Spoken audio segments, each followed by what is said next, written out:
जी बिस्मिल्लाहिर्रहमानिर्रहीम। खुदा का लाख लाख शुक्र है परवरदिगार का, अल्हम्दुलिल्लाह। इस वक्त हम सब सरजमीन करबला पर हैं। बस इतना सोच लेना यही काफ़ी होगा कि हम लोग करबला पहुंच चुके हैं। जहाँ की तमन्नाएं थी, जहाँ के हर कोई आने के लिए सोच रहा था, इस सरजमीन पर पहुँचे। बहुत से लोग पहली मरतबा आए होंगे, बहुत से लोग कई मरतबा आए होंगे। आदाब हैं कुछ ज़मीन करबला पर पहुँचने के बाद। कहा गया है पहली ज़ियारत अगर इमाम हुसैन के लिए जायज़ जाए, जिस हालत में है इंसान, जैसे आया है उसी कपड़े में, गर्द पड़ी हुई, हाथ पड़ी हुई, जिस्म से पसीने की बू आ रही हो, उसी हालत में बग़ैर गुस्ल किए हुए पहली ज़ियारत इमाम हुसैन को उसी तरीके से जायज़ जाए। सारे मासूमों के लिए है कि हर मासूम के पास अगर जाए तो वहाँ गुस्ल करो, अच्छे कपड़े पहनो, खुशबू लगाओ, फिर ज़ियारत के लिए जाओ।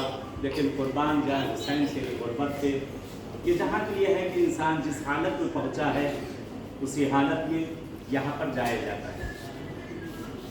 इमाम हुसैन सलाम की ज़ियारत का सवाब बहुत ही ज़्यादा है। अभी हम लोग उम्रा करके आ रहे हैं। बहरहाल जो साथ में थे या जो इससे पहले उम्रे पे गए होंगे, लोगों को पता है वहाँ न कुछ बोल सकता आदमी, न कुछ पढ़ सकता है, यहाँ तक कि नमाज भी वहाँ आप सिजदगा वगैरह रख के नहीं पढ़ सकते हैं।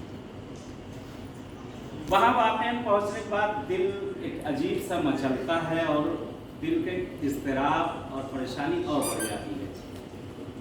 100 साल हुए जन्नतुल बकी के इन्हिदाम किए हुए, होटल में भी मजलिस इजाज़तें नहीं, वहाँ बसों में भी आप नहीं पढ़ सकते, किसी रोज़े पे तो पढ़ ही नहीं सकते। बहरहाल फिर भी खुदा का शुक्र बहुत मौका मिला हम लोग को, होटल में जहाँ हो सका, जिस जगह हो सका प्रोग्राम किए गए।